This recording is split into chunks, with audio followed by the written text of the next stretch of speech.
Good afternoon to everyone. Current affairs to MCQ की series में 14 नवंबर पे पहुंच चुके हैं and happy Diwali to all the Netmock members. So Diwali को बहुत अच्छे से सेलिब्रेट करिएगा, कोशिश करिएगा ग्रीन दिवाली सेलिब्रेट करने की। चलिए, this is brief introduction about me. My name is Prince Luthra, all India rank 577 from UPSC CSC 2014 batch. देख लेते हैं आज कौन कौन से टॉपिक्स हम डिस्कस करने वाले हैं। तो यहाँ पे 10 टॉपिक्स में से फर्स्ट टॉपिक हमारा अफोर्डेबल रेंटल हाउसिंग कॉम्प्लेक्सेस के बारे में रहेगा। नेक्स्ट, आईएनएस वगीर को अभी लॉन्च किया गया है, इसके बारे में जानेंगे। स्कॉर्पियन क्लास एक सबमरीन है। Then Central Bureau of Investigation के बारे में जानेंगे। बेलारूस के बारे में भी एक क्वेश्चन जो है हम डिस्कस करने वाले हैं। इसके बाद articles telemedicine and traditional medicine को लेकर भी दिए गए थे, उसके बारे में भी 2 एमसीक्यूज डिस्कस करेंगे। देन मूव ऑन टू आत्मनिर्भर भारत रोजगार योजना क्या है, इसके बारे में देखेंगे। सरना रिलीजन भी न्यूज में था, इसके बारे में देखेंगे क्या क्वेश्चन यहाँ पे बनाया गया है। देन आसियान के बारे में डिस्कशन करते हुए finally strip bubble nest frog के बारे में हम जानेंगे। चलिए, आपका कोई भी डाउट होता है तो टेलीग्राम के ऊपर @prince_लूथरा पे मुझे कांटेक्ट कर सकते हैं। प्रीलिम्स, मेंस या इंटरव्यू से रिलेटेड कोई भी आपका डाउट या कोई भी क्वेरी है तो। Next, welcome to the new members. नए मेंबर्स को वेलकम कर लेते हैं जिन्होंने रिसेंटली हमारी वीडियो सीरीज को ज्वाइन किया है। तो Aarti, Shivraj, Ujjwala, Anant Singh, Bhavna Kohli and Dev Tripathi, welcome to the net mock. UPSC mock test series के अंदर जो फर्स्ट मॉक टेस्ट है दैट इज फ्री, उसको आप exam.netmock.com पे जाकर अटेम्प्ट कर सकते हैं। हिंदी और इंग्लिश दोनों ही भाषाओं के अंदर अवेलेबल है, इसका लिंक नीचे डिस्क्रिप्शन में दिया गया। Today is the last day of Diwali discount, जिसमें आपको 50% डिस्काउंट मिल रहा है। तो exam.netmock.com पे चले जाइएगा, वहां पे जो भी आपको वीडियो सीरीज पसंद आती है वहां पर आप ये कोड यूज करके उसे सब्सक्राइब कर सकते हैं। प्री कम मेंस की जो सीरीज है that is one of the best series, उसको भी आप चेकआउट कर सकते हैं। चलिए, तो यहाँ पे जो मार्किंग स्कीम रहने वाली है, आप कोशिश करिएगा 6 या 6 से ज्यादा स्कोर करने की। अगर आपका स्कोर 6 से लेस रहता है तो कोशिश करिएगा उसे आफ्टर 1 आवर दोबारा से रिवाइज करने की, वीडियो को दोबारा से देखिएगा, अटेम्प्ट दोबारा से करिएगा और जो आपके 0, 1, 2 जितने भी आपके लेसन 6 मार्क्स आए हैं उसे इंप्रूव करके नेक्स्ट अटेम्प्ट में तो आपके 10 आउट ऑफ 10 ही आने चाहिए। तो इसे दोबारा से रिवाइज जरूर कर लीजिएगा। चलिए, फर्स्ट क्वेश्चन पे चलते हैं। आज के फर्स्ट क्वेश्चन हमारा अफोर्डेबल रेंटल हाउसिंग कॉम्प्लेक्स के बारे में है। मैंने आपको बताया सबसे पहले तो टॉपिक को आप अंडरलाइन करिए, फिर जो पूछा है दैट इज जो क्वेश्चन की रिक्वायरमेंट है, करेक्ट इनकरेक्ट जो भी चीज आपसे पूछी गई है उसको आप सर्कल में डालें। और अब देखिए यहाँ पे स्टेटमेंट को पढ़ के, पहली स्टेटमेंट कहती है इट्स अ सब स्कीम ऑफ प्रधानमंत्री आवास योजना। प्रधानमंत्री आवास योजना की ये एक सब स्कीम है, हो सकता है। It is a part of government economic package to address the कोविड-19 क्राइसिस। तो गवर्नमेंट इकोनॉमिक पैकेज में कोविड-19 क्राइसिस को एड्रेस करने के लिए ये स्कीम जो थी लाई गई थी, उसी का ये पार्ट है। It is being implemented by ministry of housing and urban affairs and ministry of rural development. तो ministry of housing and urban affairs और मिनिस्ट्री ऑफ रूरल डेवलपमेंट के द्वारा कलेक्टिवली इसे इंप्लीमेंट किया जा रहा है। सोचिए, फिर इसको डिस्कस करते हैं। चलिए डिस्कस करते हैं।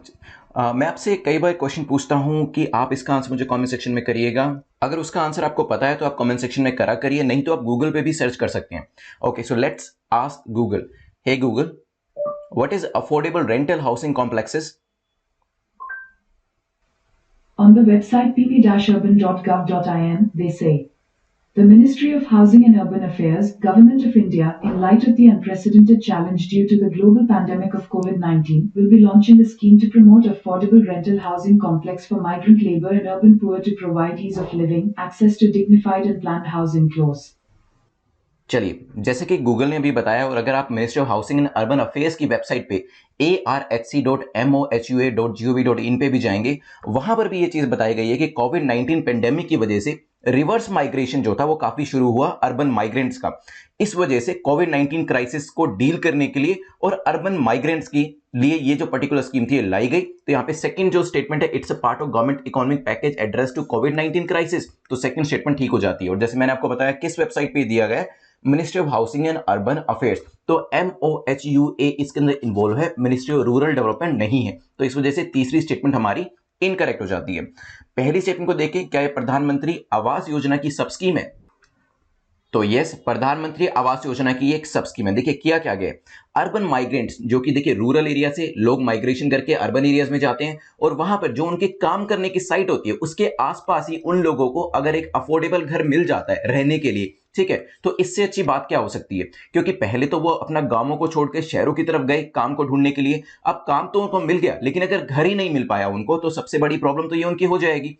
तो अफोर्डेबल रेंटल हाउसिंग कॉम्प्लेक्सेस की जो स्कीम थी उसे प्रधानमंत्री आवास योजना के अंतर्गत लाया गया, ताकि जो आपकी माइग्रेशन के अंदर अर्बन माइग्रेंट्स जो है वो आपके यहाँ पे बढ़े हैं, उनको एक रहने की अच्छी सुविधा जो है प्रोवाइड करी जा सके गवर्नमेंट के द्वारा। तो इस वजह से ARHC that is affordable rental housing complexes ये जो था प्रधानमंत्री आवास योजना के अंदर स्टार्ट किया गया। हमारा आंसर क्या हो जाएगा यहाँ पे, हमारी जो पहली जो दो स्टेटमेंट्स है वो ठीक है और तीसरी इनकरेक्ट है, आंसर विल बी ए।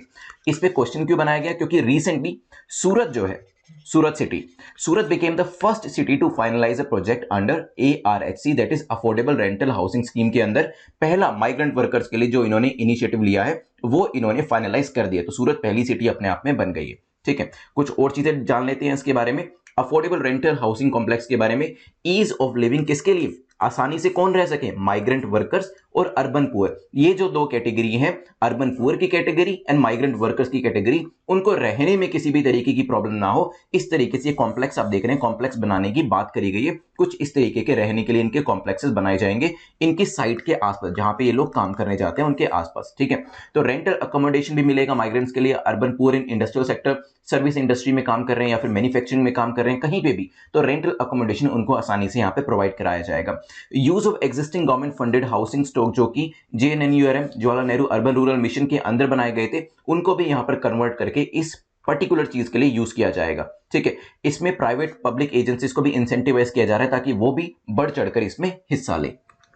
चलिए, मेंस से कंसर्निंग जो पॉइंट्स आपको नोट डाउन करने हैं, इस स्लाइड को ही, इस फोटो को ही सेव कर लीजिएगा। ये मैंने ministry of housing and urban affair की वेबसाइट से ही लिया है, तो जो डेटा है वो काफी एक्यूरेट रहने वाला है। आप भी कोशिश करें जब भी रेफर करें तो कोशिश करा करिए कि जो गूगल के ऊपर जाते हैं तो वहां पे गवर्नमेंट की वेबसाइट्स को ही रेफर किया करें ताकि आपको best quality data, accurate data मिल पाए। तो ये जो पॉइंट्स हैं, जैसे कि इसमें लिखा है डिसेंट लिविंग एनवायरनमेंट किसके लिए, अर्बन माइग्रेंट्स और अर्बन पुअर के लिए, वो उनको प्रोवाइड कराया जा सके, म्युनिसिपल फाइनेंसेस को स्ट्रेंथन किया जा सके, ये अपने मेंस के लिए आप जरूर नोट डाउन कर लीजिएगा। चलिए नेक्स्ट क्वेश्चन पे चलते हैं। नेक्स्ट क्वेश्चन बात करता है INS वगीर के बारे में। पूछा गया INS वगीर के बारे में बताएं कौन सी स्टेटमेंट आपकी करेक्ट है, कौन सा कथन आपका सही है। पहली स्टेटमेंट कहती है it has been named after a tiger shark. इसका जो नाम रखा गया टाइगर शार्क के नाम के बाद रखा गया है। It is fifth among the 6 Kalvari class submarines being constructed by the public sector ship builder Mazagon dock limited. तो ये पांचवी है, टोटल 6 थी, उसमें से पांचवें नंबर की ये आपकी जो वगीर है, एक सबमरीन है जो कि कलवरी क्लास की है और जिसे किसने बनाया, मेजगांव डॉक लिमिटेड ने बनाया। सोची फिर इसको डिस्कस करेंगे। चलिए डिस्कस करते हैं। होप आपने इसके आंसर के बारे में सोच लिया होगा। तो INS वगीर की बात करते हैं उससे पहले, क्या ये कलवरी क्लास के, यस कलवरी क्लास के, और कलवरी का जो नाम है ये बेसिकली टाइगर शार्क से बोरो किया गया है। ठीक है, लेकिन वगीर जो है ये एक सैंड फिश से लिया गया है। ठीक है, तो it is not from the tiger shark. जो वगीर है ये नाम सैंड फिश से लिया गया, लेकिन जिस क्लास की है कलवरी उसका नाम एक टाइगर शार्क से लिया गया, मतलब which means a tiger shark. तो पहली स्टेटमेंट क्या है, इसका नाम टाइगर शार्क से लिया गया, वगीर का नहीं। पहली स्टेटमेंट गलत हो जाती है क्योंकि ये सैंड फिश से लिया गया ना कि टाइगर शार्क से, क्योंकि पहली स्टेटमेंट इनकरेक्ट होगी। ए और सी को जल्दी से आप एलिमिनेट करिए। अब आते हैं हम सेकंड स्टेटमेंट के ऊपर। तो न्यूज में क्यों थी, क्योंकि रिसेंटली इंडियन नेवी की 5वीं Kalvari class diesel electric attack submarine INS Vagir को लॉन्च किया गया है। कहां पे, मेजगांव डॉक मुंबई के अंदर। कलवरी नेवल शिप जो है बेसिकली इससे पहले 5 आ चुकी हैं, छठी अपने आप में 5 के नाम मैं आपको बताने वाला हूं। बट यस, क्योंकि यहां पे मेजगांव डॉक लिमिटेड के द्वारा इसे बनाया गया है और यहीं पे इसे लॉन्च किया गया है और अपने आप में 5वीं है टोटल 6 में से कलवरी क्लास की, तो सेकंड स्टेटमेंट आपकी ठीक हो जाती है। आंसर हमारा हो जाएगा बी। अब बात कर लेते हैं कि इससे पहले कौन कौन सी है, मैं नाम आपको बता देता हूं। तो INS कलवरी सबसे पहली थी, उसके बाद आई खांडेरी, उसके बाद आई कारांज, उसके बाद आई वेला, देन वगीर। ठीक है, नाम के सीक्वेंस इतना जरूरी नहीं है, लेकिन आपको पता होना चाहिए कि कलवरी क्लास में कौन कौन सी फॉल करती हैं, ताकि जब भी कोई भी नई सबमरीन लॉन्च होती है उसकी क्लास आपको पता होनी चाहिए और उसकी कैपेबिलिटीज तो हम डिस्कस कर ही लेंगे। तो यहां पे आंसर हमारा क्या हो जाएगा, आंसर विल बी बी। चलते हैं नेक्स्ट क्वेश्चन के ऊपर। क्वेश्चन नंबर 3 बात करता है CBI को लेकर। पूछा गया सेंट्रल ब्यूरो ऑफ इन्वेस्टिगेशन को लेकर बताएं कौन सी स्टेटमेंट आपकी करेक्ट है, कौन सा कथन आपका सही है। पहली स्टेटमेंट कहती है it functions under superintendence of department of home affairs. ये डिपार्टमेंट ऑफ होम अफेयर्स के अंदर उसकी सुपरिटेंडेंस में काम करता है। हो सकता है for investigation of offence under the Prevention of Corruption Act it's superintendence vest with CAG. जब भी किस चीज के ऊपर काम किया जाता है, corruption act, prevention of Corruption act को लेकर कोई ऑफेंस है, उसको लेकर अगर इन्वेस्टिगेशन किया जा रहा है तो वहां पर जो सुपरिटेंडेंस इसका होता है वो सीएजी के पास चला जाता है। सोचिए, फिर डिस्कस करेंगे।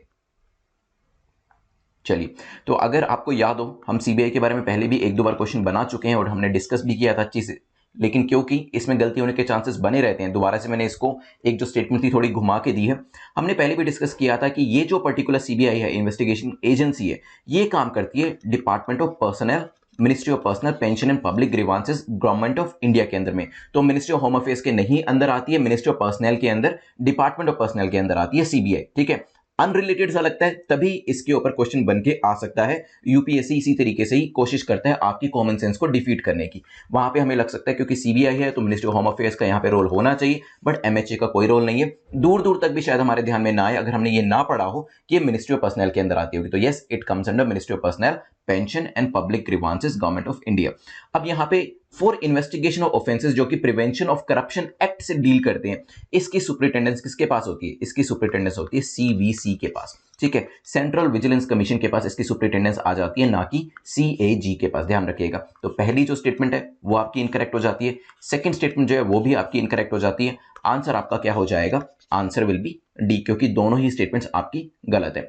न्यूज में क्यों होती है? क्योंकि सीबीआई जो है उसने सर्चेज जो है वो स्टार्ट करी है, किसको लेकर? सिंडिकेट बैंक को लेकर, जहां पे 12 करोड़ का लॉस जो है वो एक्सचेकर को बताया जा रहा है। तो टाइम टू टाइम हमने देखा है कि बैंक्स जो है वो काफी न्यूज में आ रहे हैं, यूजुअली बैड लोन्स की वजह से, बैड मैनेजमेंट की वजह से। इस वजह से सीबीआई का जो रोल है वो काफी कॉन्स्पिक्यूअस हो गया बैंक्स के अंदर इन्वेस्टिगेशन को लेकर। और यहां पर पूरा का पूरा सुपरिटेंडेंस किसके पास आ जाएगा? सीएजी के पास नहीं आएगा। सीएजी तो ऑडिटिंग से डील करता है, सीवीसी जो कि विजिलेंस से डील करती है उसके पास सीबीआई का रोल आ जाएगा। ठीक है, तो यहां पे हमारा आंसर डी हो जाएगा। चलते हैं नेक्स्ट क्वेश्चन के ऊपर। नेक्स्ट क्वेश्चन बात करता है which of the following statement is or are correct about neighbours of Belarus. तो बेलारूस की जो लोकेशन है उससे रिलेटेड यहां पे क्वेश्चन पूछा गया है। मैप के ऊपर मैं आपको बेलारूस की लोकेशन जरूर दिखाऊंगा, बट पहले रशिया जो है बेलारूस के नॉर्थ ईस्ट डायरेक्शन में है, हो सकता है। यूक्रेन जो है इसके नॉर्थ के अंदर है, ये भी हो सकता है। पोलैंड जो है इसके वेस्ट में है।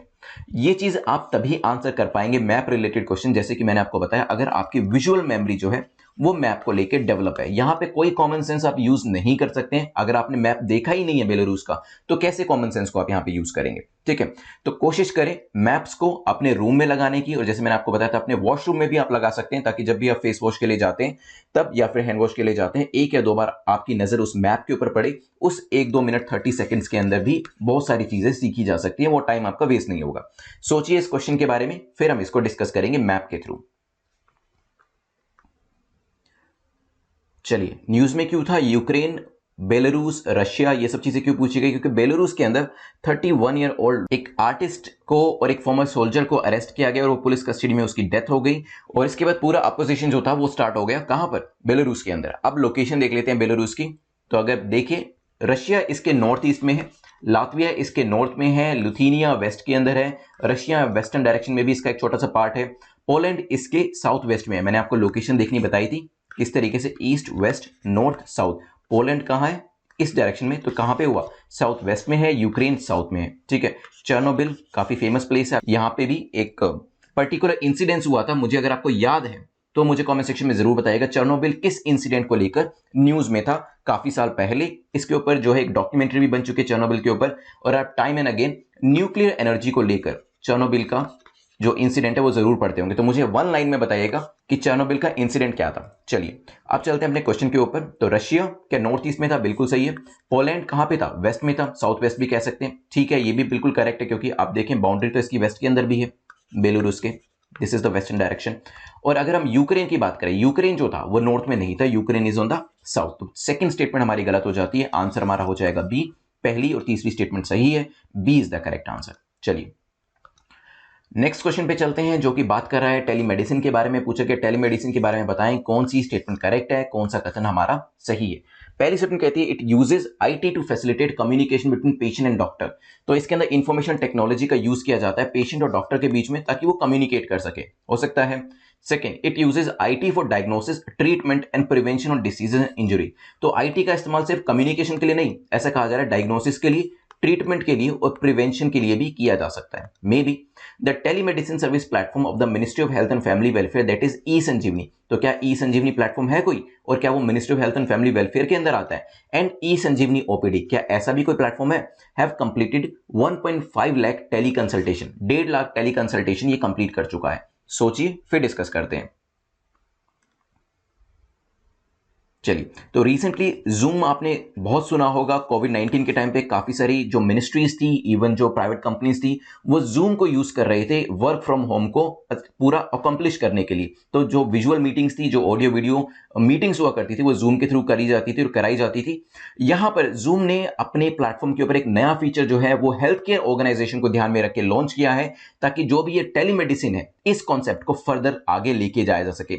जूम जो है एक US based video communication and video conferencing platform है, और अभी हेल्थ केयर के लिए इसने एक नया फीचर अपने साथ ऐड किया है। तो जूम जो है वैसे यूएस बेस्ड कंपनी है, लेकिन इसके एम्प्लॉइज जो हैं और इसके जो ऑफिसेज हैं वो चाइना में बने हुए हैं। तो बेसिकली क्या होता है, जो पे किया जाता है वो तो चाइनीज वेजेस किए जाते हैं, जो कि चाइना में लोग बैठे हैं, लेकिन जो कस्टमर्स होते हैं वो राउंड द वर्ल्ड से आते हैं और खासतौर पे यूनाइटेड स्टेट से आते हैं। इस तरीके से प्रॉफिट जो है वो यहाँ पे जनरेट किया जाता है, क्योंकि वेजेस काफी कम पे किए जाते हैं। यूएस कस्टमर को बेचकर जो प्रॉफिट्स होते हैं, जो रेवेन्यू होता है, वो काफी ज्यादा कमाया जाता है। अब हम आते हैं अपने क्वेश्चन के ऊपर। टेलीमेडिसिन की बात करें तो यस, चाहे वो कम्युनिकेशन हो या डायग्नोसिस हो या ट्रीटमेंट हो या किसी भी डिसीज का प्रिवेंशन हो, जब भी पेशेंट और डॉक्टर आमने सामने एक कंप्यूटर स्क्रीन के थ्रू बैठेंगे तो इस चीज के ऊपर बात भी करी जा सकती है और इसका डायग्नोसिस भी किया जा सकता है। जैसे कि आजकल आप देख ही रहे होंगे, जैसे कि यहाँ पे आपको इस ग्राफिक के अंदर ये लेडी जो है वो दिख रहे हैं डॉक्टर से बात करते हुए और डायग्नोसिस कराते हुए। तो यहाँ पे डिस्कशन भी किया जाता है, ट्रीटमेंट भी लिया जा सकता है, प्रिस्क्रिप्शन भी ली जा सकती है और डायग्नोसिस भी करवाया जा सकता है। तो यहाँ पे पहली जो 2 स्टेटमेंट्स हैं वो तो हो जाती हैं ठीक। अब आते हैं अपनी स्कीम के ऊपर। हम पहले भी डिस्कस कर चुके हैं ई संजीवनी ओपीडी के बारे में, कि हेल्थ एंड फैमिली वेलफेयर का ये एक प्लेटफॉर्म है और 1.5 लाख टेली कंसल्टेशन जो है यहां पर दिए जा चुके हैं। तीसरी स्टेटमेंट भी हमारी ठीक हो जाती है, आंसर हो जाएगा डी। लास्ट टाइम जब हमने डिस्कस किया था, मैंने आपको ई संजीवनी और ई संजीवनी ओपीडी के बारे में डिफरेंस बताया था। अगर आपको ये डिफरेंस याद है तो आप मुझे कमेंट सेक्शन में जरूर बताइएगा। नहीं भी याद तो जैसे गूगल से मैंने अभी पूछा था फर्स्ट क्वेश्चन के अंदर, आप भी गूगल पे जाके टाइप कर सकते हैं और इसका डिफरेंस जो है वो पता लगा के कमेंट सेक्शन में जरूर लिखिएगा। जब भी आप इस तरीके से सर्च करके और फिर उसे टाइप करके कमेंट सेक्शन के अंदर लिखते हैं तो वो आपकी मेमोरी में अच्छे से रजिस्टर हो जाता है। तो जरूर 1 या 2 क्वेश्चन इसलिए मैं जानबूझ के आपसे पूछता हूं ताकि वो आपको अलग से याद रहे, तो वो आंसर आप जरूर करा करिए। चलिए नेक्स्ट क्वेश्चन पे चलते हैं। उससे पहले prelims plus mains guidance program आप सब्सक्राइब कर सकते हैं। Today is the last day जिसमें हम दिवाली 50 कोड का जो हमारा डिस्काउंट है वो दे रहे हैं, जिसमें आपको ये पूरा प्रोग्राम 50% डिस्काउंट में मिल जाता है। इसे आप exam.netmonk.com पे जाके सब्सक्राइब कर सकते हैं या फिर netmonk.com पे जाकर भी सब्सक्राइब कर सकते हैं। इसका लिंक भी नीचे डिस्क्रिप्शन में मिला होगा आपको, वहां से भी आप जा सकते हैं। इसमें आपको काफी सारी वीडियो सीरीज जो है वो मिलने वाली है। प्रीलिम्स और मेंस की भी टेस्ट सीरीज इसके अंदर मिल जाएगी और गाइडेंस जो है वो राउंड द ईयर मेरे साथ आपको मिलने वाली है। 2 साल की वैलिडिटी रहने वाली है, ताकि इंटरव्यू स्टेज तक जब तक आप नहीं पहुंचते, यहाँ पे आपकी गाइडेंस और ये सारे वीडियो कोर्सेज आपके साथ अवेलेबल रहे। तो दिवाली 50 कोड यूज करते हुए, जो कि आज लास्ट डे है इसका, 50% आप डिस्काउंट आज के दिन में ही इसे कर सकते हैं। कल से ये डिस्काउंट अवेलेबल नहीं रहेगा। चलिए क्वेश्चन नंबर 6 को देखते हैं। क्वेश्चन नंबर 6 जो है ट्रेडिशनल मेडिसिन स्ट्रेटजी के बारे में पूछ रहा है। ट्रेडिशनल मेडिसिन स्ट्रेटजी के ऊपर पूछा है, बताइए कौन सी स्टेटमेंट आपकी करेक्ट है। ठीक है, तो यहां पे पहली स्टेटमेंट कहती है it is being implemented by ministry of Ayush. इसे मिनिस्ट्री ऑफ आयुष के द्वारा इंप्लीमेंट किया जा रहा है ट्रेडिशनल मेडिसिन स्ट्रेटजी को, हो सकता है। It aims to support in developing policies and action plans to strengthen the role of traditional medicine.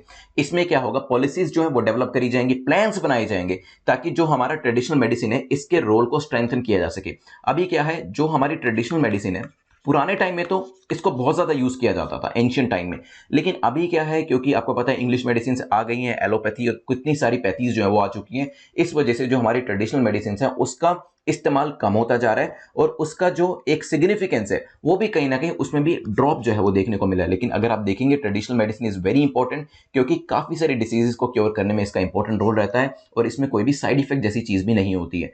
तो इस वजह से अब इसको आगे लाया जा रहा है। सबसे पहले तो किसके द्वारा, WHO के द्वारा। तो at the global level also traditional medicine, चाहे वो इंडिया की हो, चाइना की हो या फिर किसी और कंट्री की हो, वहां पर इन मेडिसिन को फर्दर रिसर्च इस पे करी जा रही है और इसको मेन स्ट्रीम में लाने की कोशिश करी जा रही है।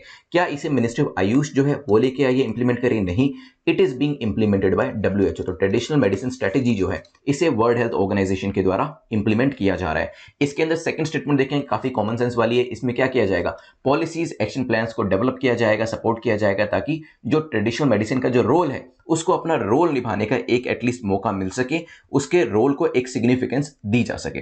ठीक है, ध्यान रखिएगा। इसमें होगा क्या, WHO ने बेसिकली इसको 2014 में ही इंप्लीमेंट कर दिया था और 2023 तक ये रहने वाला है। ठीक है, इसमें बेसिकली ध्यान दिया जाएगा यूनिवर्सल हेल्थ कवरेज के ऊपर, healthier, fairer and safer world की तरफ। देखिए मेंस के अंदर आपको ऐसी ही लाइन लिखनी होती है, जैसे मैं आपको एक लाइन पढ़ के बताता हूं। So the aim is for universal health coverage and a healthier, fairer and safer world. तो जब भी मैं ये जो पर्टिकुलर हमारी PDF निकलेगी इस पूरी नवंबर मंथ की, तो वहां पे ये सभी चीजें आपको एक्सप्लेनेशन के अंदर मिल जाएंगी, ताकि मेंस के अंदर भी लिखने के लिए आपको इंपॉर्टेंट लाइंस जो होती हैं वो मिल जाए। अदरवाइज प्रीलिम्स तो आपका हम लोग फोकस कर रहे हैं यहाँ पे, क्वेश्चन नंबर 6 जो है या फिर दूसरे टॉपिक्स जो हम डिस्कस करते हैं वो आपको प्रीलिम्स क्रैक करने में तो हेल्प करेंगे ही, लेकिन जो इसकी एक्सप्लेनेशन होती है वहां पर मेन से कंसर्निंग लाइंस भी लिखी होती है, जिससे आप चाहें तो एज इट इज लिख सकते हैं। यहां पर हमारा आंसर क्या हो जाएगा, हमारा आंसर हो जाएगा बी।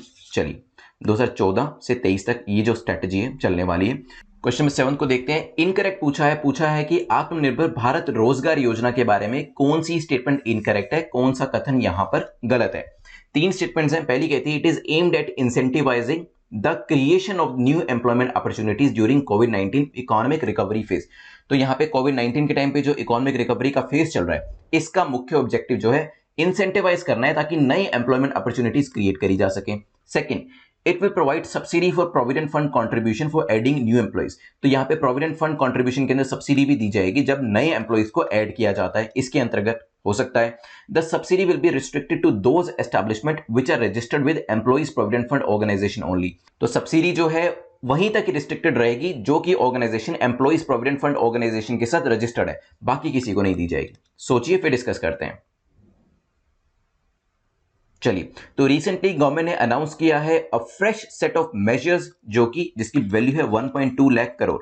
इसमें क्या होगा, ये इकोनॉमिक पैकेज जो स्टिमुलस दिया गया है, इससे जॉब अपॉर्चुनिटीज क्रिएट होने वाली है, इससे लिक्विडिटी सपोर्ट दिया जाएगा इकोनॉमी को, और जो हमारे स्ट्रेस्ड सेक्टर है जिनको सबसे ज्यादा कोविड-19 की वजह से नुकसान हुआ है, वहां पर जो है इकोनॉमिक एक्टिविटी को दोबारा से स्टिमुलेट किया जाएगा, जिसके अंदर हाउसिंग और इंफ्रास्ट्रक्चर एरियाज भी इंक्लूडेड है। अब आते हैं क्वेश्चन के ऊपर। अगर आप सेकंड थर्ड स्टेटमेंट देखें तो कहीं ना कहीं सेकंड स्टेटमेंट हमें पता चल रही है कि करेक्ट होगी, क्योंकि तीसरी स्टेटमेंट जो है वो बता ही रही है कि सब्सिडी जो है वो दी तो गई है, लेकिन वो रिस्ट्रिक्टेड तौर पे दी गई है। तो यस, सेकंड स्टेटमेंट जो है वो बिल्कुल ठीक है। इसके अंदर प्रोविडेंट फंड के लिए सब्सिडी जो है ऐड करी गई है, साथ में ही सब्सिडी वही दी जाएगी जहां पर जो रजिस्ट्रेशन है एम्प्लॉय प्रोविडेंट फंड ऑर्गेनाइजेशन के तौर पे यहां पे किया जाएगा। तो तीसरी स्टेटमेंट भी जो है हमारी ठीक हो जाती है। So subsidy will be restricted to those establishment जो कि रजिस्टर है किसके under, employ provident fund organisation के अंडर। ठीक है, इनके साथ रजिस्टर्ड है। अब आते हैं पहली स्टेटमेंट, काफी कॉमन सेंस वाली स्टेटमेंट थी। इकोनॉमी रिकवरी के लिए कोविड-19 के टाइम पे इकोनॉमी में डिप देखा गया था, उससे रिकवर करने के लिए एम्प्लॉयमेंट अपॉर्चुनिटीज जो है क्रिएट करी जा रही है।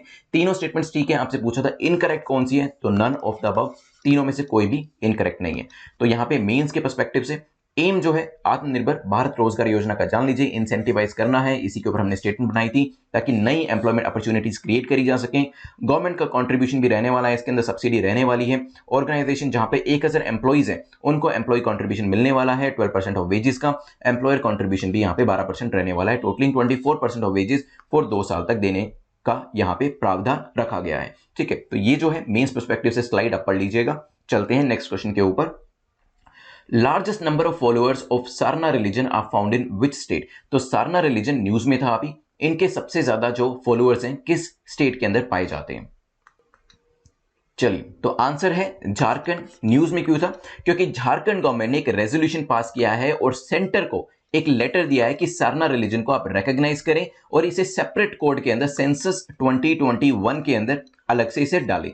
फॉलोअर्स ऑफ सारना जो है वो क्या करते हैं, basically they believe to pray nature, वो नेचर को प्रे करते हैं, नेचर को यहां पर पूजते हैं। जो सरना रिलीजन है, इनके जो फॉलोअर्स है, जैसे मैंने आपको बताया कि नेचर को वर्शिप करते हैं, नेचर को पूजते हैं। इसमें आप 3 J's को ध्यान रखिएगा, ये आपको मेंस में भी लिखने को हेल्प करेगा। 3 J's क्या है यहां पे, जल, जंगल, जमीन। तो ये जो 3J है ना, जिसमें जल मतलब पानी जो आपका है, जंगल मतलब जो फॉरेस्ट आपका एरियाज है, जमीन, ये तीनों ही इसके फाउंडेशनल ब्लॉक हैं इस पर्टिकुलर रिलीजन के, तीनों को ही यहाँ पर पूजा जाता है, जैसे कि आप अभी एक फोटो के अंदर देख पाएंगे। फिलहाल हमारा आंसर सी है यहाँ पर। और मैंने आपको जो रेजोल्यूशन है झारखंड गवर्नमेंट का वो भी बता दिया। झारखंड गवर्नमेंट ने एक रेजोल्यूशन पास किया है, सेंटर को लेटर लिखा है कि सरना रिलीजन को आप जो है रिकॉग्नाइज करें और उसके लिए एक सेपरेट कोड जो है वो सेंसस के अंदर डालें। ठीक है, तो सरना रिलीजन के बारे में जानकारी होना आपके लिए काफी जरूरी है, आपको पता होना चाहिए। तो यहाँ पे आप देख सकते हैं नेचर को पूजा जाता है। 9th क्वेश्चन पे चलते हैं। Who is the current chair of association of south east Asian nation? ASEAN की जो करंट चेयर है वो किसके पास है? क्या ये इंडिया के पास है, वियतनाम के पास है, थाईलैंड या फिर म्यांमार के पास? सोचिए, फिर ये न्यूज में क्यों था? आसियान वो भी डिस्कस करेंगे, करंट चेयर किसके पास है वो भी देखेंगे।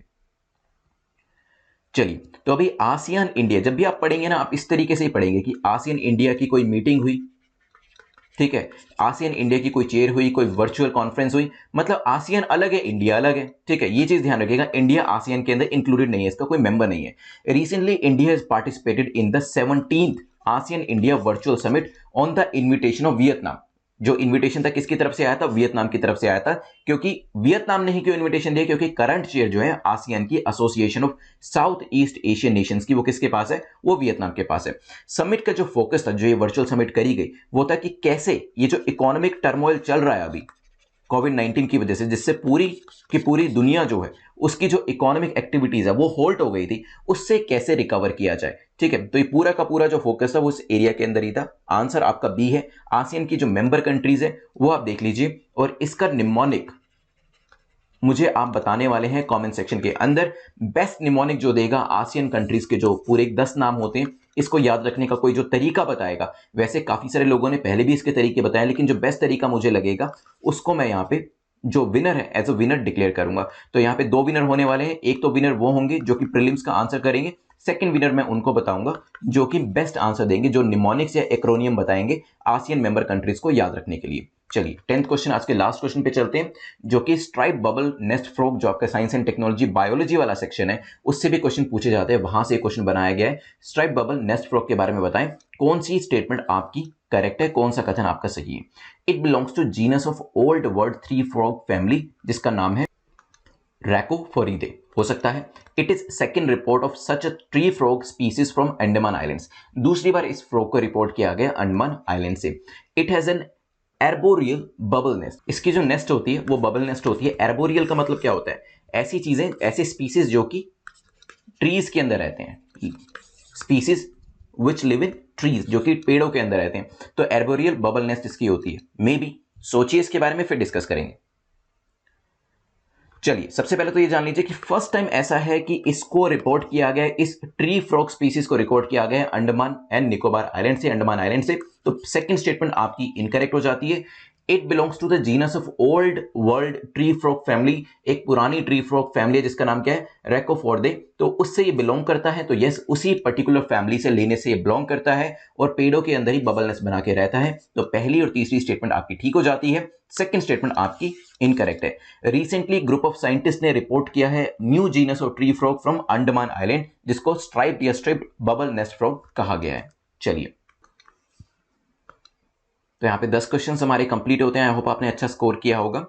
30 डेज राइटिंग चैलेंज जो नवंबर के लिए है वो स्टार्ट कर दिया गया है। तो आप जानते हैं यहाँ पे अगर आप अपनी इंग्लिश को इंप्रूव करना चाहते हैं और राइटिंग स्टाइल को इंप्रूव करना चाहते हैं, इन्हीं 2 चीज़ों के ऊपर फोकस किया गया है इस सीरीज के अंदर। तो यहाँ पे जब भी मैं आपके क्वेश्चंस के आंसर्स चेक करूंगा तो मैं ये देखूंगा कि आपने जो राइटिंग लिखी है, जो राइटिंग स्टाइल आपका है मेंस के हिसाब से, क्या वो आपने सही लिखा है, क्या मेंस के हिसाब से वो आंसर अच्छा है या नहीं है, उसमें क्या इंप्रूवमेंट किया जा सकता है।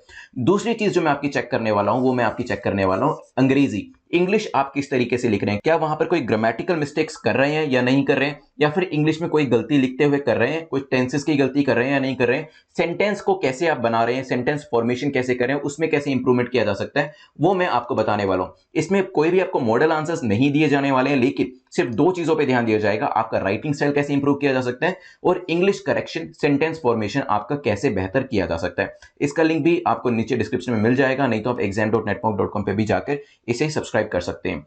चलिए, अब 2 मिनट के अंदर हम रिवीजन करने वाले हैं 30% मोर रिटेंशन के लिए, तो इसे मिस मत करिएगा।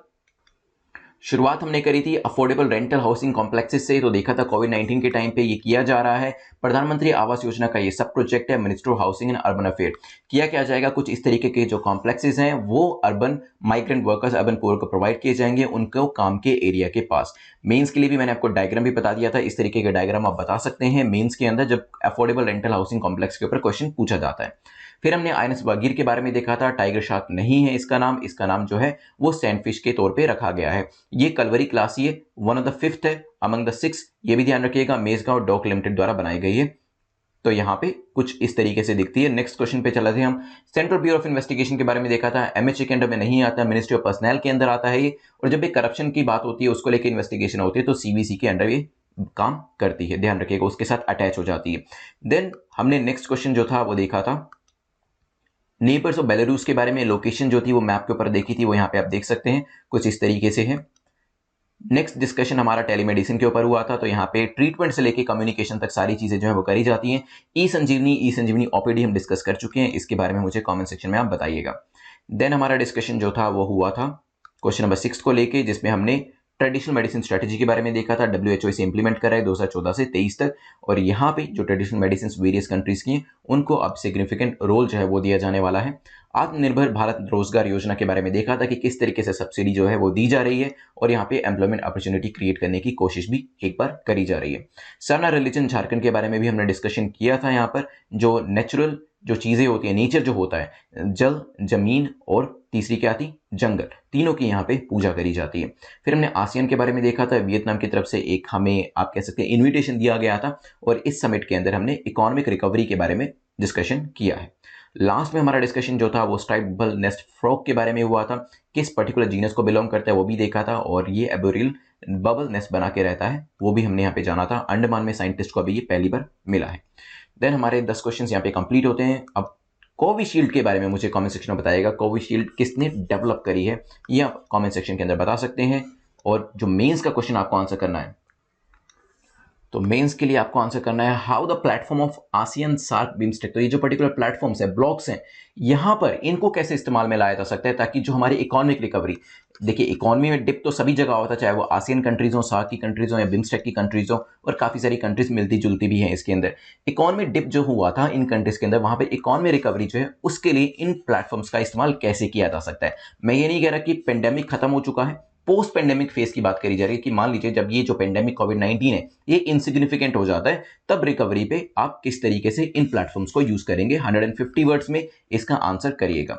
जो क्वेश्चन पूछा था अवनीश सिंह ने इसका करेक्ट आंसर दिया है, तो अवनीश आप अपने नेटमॉक IAS के ऊपर मेल करके बता दीजिएगा कि आपको जो PDF चाहिए वो हिंदी में चाहिए या इंग्लिश में, या फिर डायरेक्टली @prince_luthra पे मुझे आप टेलीग्राम भी कर सकते हैं। मैं टेलीग्राम पे ही आपको ये जो बुक है फॉरवर्ड कर दूंगा।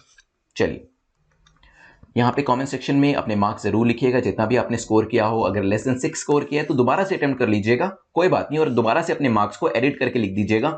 नहीं तो ऐसे भी लिख सकते हैं कि फर्स्ट अटेम्प्ट में आपका स्कोर 3 था, सेकंड अटेम्प्ट में आपका स्कोर 10 हो गया। ठीक है, इसकी जो PDF है आपको टेलीग्राम चैनल के ऊपर मिल जाएगी, और बेल आइकन प्रेस कर दीजिएगा। उसके बाद ऑल बटन को प्रेस जरूर करिएगा बेल आइकन को प्रेस करने के बाद, ताकि नोटिफिकेशन आपको कोई भी मिस ना हो। Happy Diwali once again to everybody, see you tomorrow, good day.